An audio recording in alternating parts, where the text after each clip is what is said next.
ఈ ప్రజలకు కోట్లాది మంది దాహార్తిని తీర్చే ఈ యొక్క చెరువులను శ్రీమంతులుగా గొప్ప వ్యక్తులుగా ఉన్న వాళ్ళు వాటి పక్కనే ఫామ్ హౌస్ల పేరు నిర్మించుకొని వాళ్ళ డ్రైనేజ్ కాలువలు తీసుకెళ్లి గండిపేటలో కలిపినారు. నేను ఇక్కడ వేదిక మీద ఉన్న పెద్దలతో పాటు ఇక్కడ వచ్చిన భక్తులను నేను ఒకటే మాట అడగదలుచుకున్నా. ఇవాళ వాళ్ళ విలాసవంతమైన జీవితం కోసం నిర్మించుకున్న ఫామ్ హౌజుల నుంచి వచ్చే డ్రైనేజ్ గండిపేటలో హిమాయత్ సాగర్ తాగునీటిలో కలిపితే ఆ నీళ్లు హైదరాబాద్ నగరానికి తాగడానికి సరఫరా చేస్తుంటే వాళ్ళు నిర్మించిన అక్రమ నిర్మాణాలను వదిలేస్తే ఇక నేను ప్రజాప్రతినిధిగా విఫలమైనట్ట కాదా మీరు ఒక్కసారి ఆలోచన చేయండి.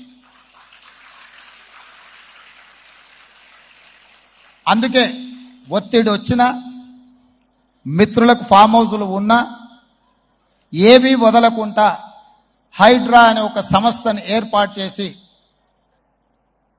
తెలియకుంటేనే ప్రజాప్రతినిధులం కొన్ని మన దినచర్యల్లో భాగంగా కొన్ని తప్పిదాలు చేస్తుంటాం. తప్పులు తెలవకుంటేనే కొన్ని తప్పులు జరిగిపోతుంటాయి.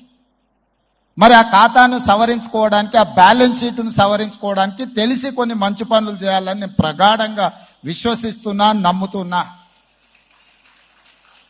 ఆ తెలిసి చెయ్యాలనుకుంటున్న మంచి పనులో భాగము ఈ చెరువులను చెరబట్టిన వాళ్ళ నుంచి విముక్తి కలిగించాలన్న ఏకైక లక్ష్యంతోనే ఈరోజు చెరువులను ఆక్రమించుకున్న వాళ్ళను ఎవరిని వదలకుండా ఉక్కు పాదంతో అణిచివేయాలన్న ఆలోచన, అందులో నిర్మాణాలను ఏ ఒత్తిడి వచ్చినా వెనక్కి తక్కకుండా తొలగించాలన్న ఆలోచనతోనే ఈరోజు ఈ చెరువులలో ఉన్న అక్రమ కట్టడాలను కూలగొడుతున్నాము.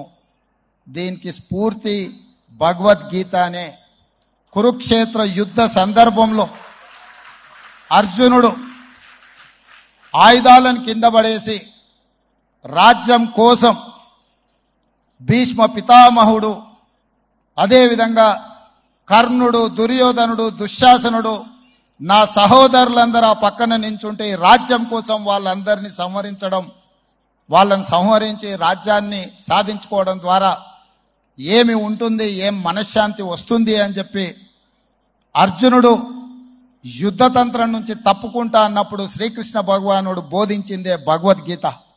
చంపేదెవరు, చంపించేదెవరు, లోక కళ్యాణం కోసం నీ బాధ్యతను నెరవేర్చాల్సిందే. ధర్మం బ్రతకాలి, అధర్మం ఓడాలి అంటే నువ్వు యుద్ధం చెయ్యాల్సిందే అనే యుద్ధ నీతిని ఆ రోజు అర్జునుడికి బోధించింది శ్రీకృష్ణ భగవానుడు.